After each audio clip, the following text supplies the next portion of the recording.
The Minotaur, one of the most iconic and psychologically rich figures in all of world mythology, stands at the intersection of ancient Greek storytelling, symbolic anthropology, human fears, unconscious desires, and the universal archetype of the human-beast duality. And understanding its full story requires diving not only into the myth itself, but the cultural context of Minoan Crete, the evolution of the myth across centuries, the symbolic meaning behind its birth, the psychological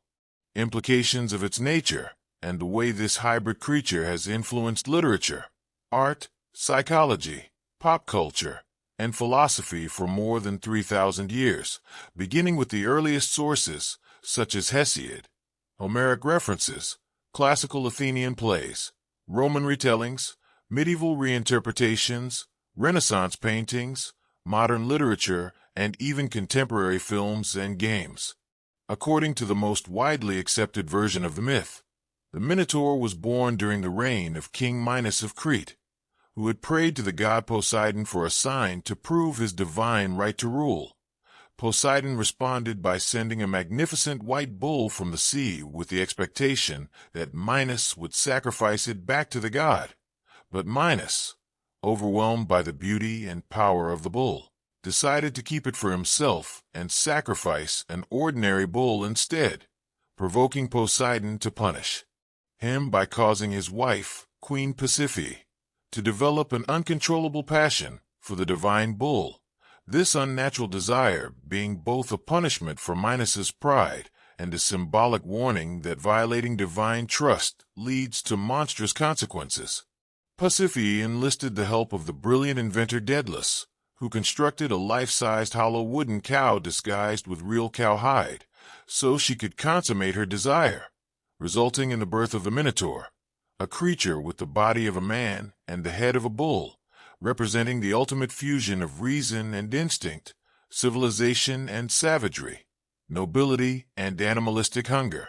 From birth, the Minotaur displayed unnatural strength and an uncontrollable appetite, especially for human flesh, leading Minos, deeply ashamed yet fearful of antagonizing the gods further, to imprison the creature inside the labyrinth, a vast, intricate, multi-level maze constructed by Daedalus beneath the palace at Knossos, designed so cleverly that no one who entered could ever escape.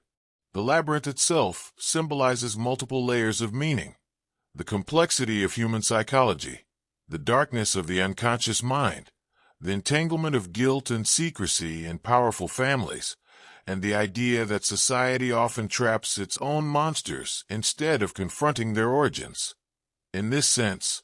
the Minotaur becomes both the prisoner and the embodiment of the sins of Minos, a scapegoat for the moral failures of leadership, divine punishment, and human shame.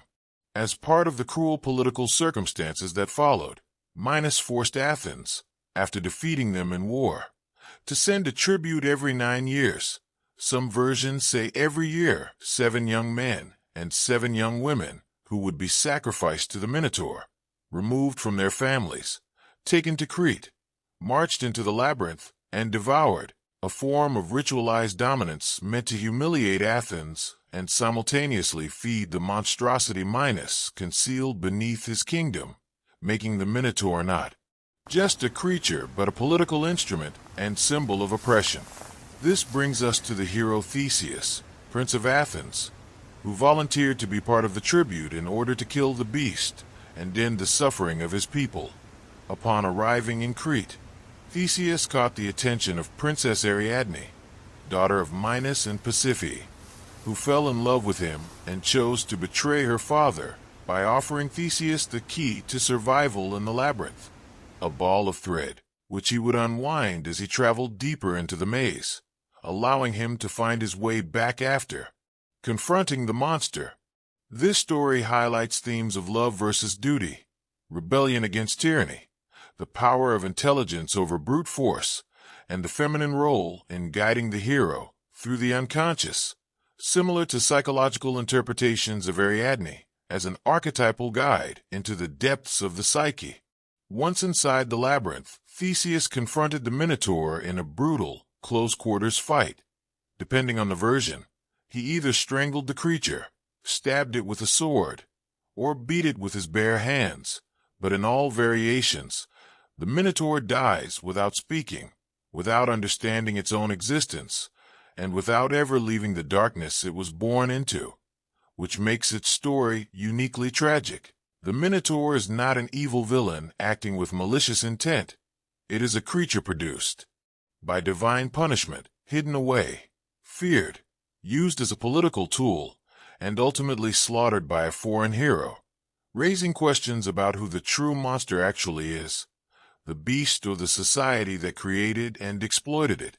Archaeologically, the myth is believed to be inspired by the ancient Minoan civilization of Crete, known for its bull-leaping rituals, frescoes depicting powerful bulls, the palace complex at Knossos, with its labyrinth-like architecture,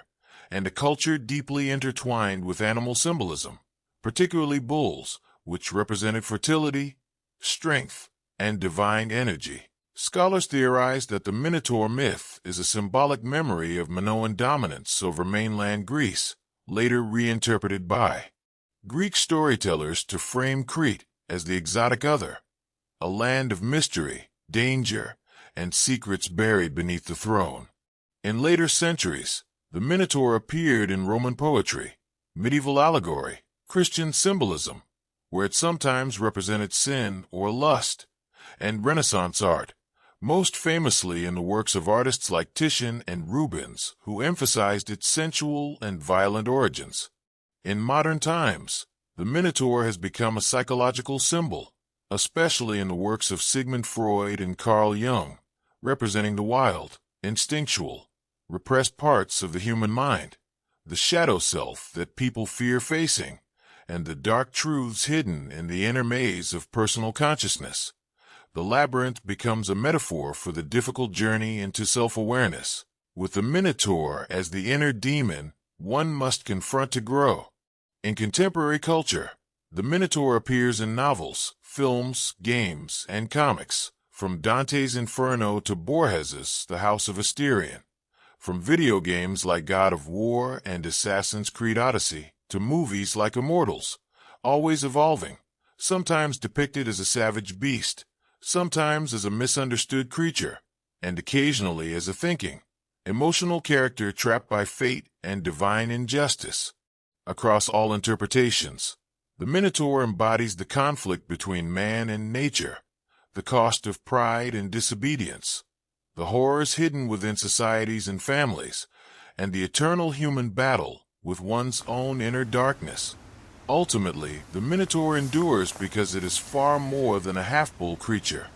It is a symbol of broken lineage, divine punishment, political oppression, psychological turmoil, tragic birth, and heroic confrontation.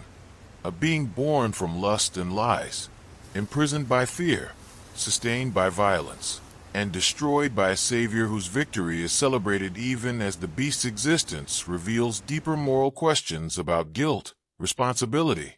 and the monsters societies create but refuse to claim.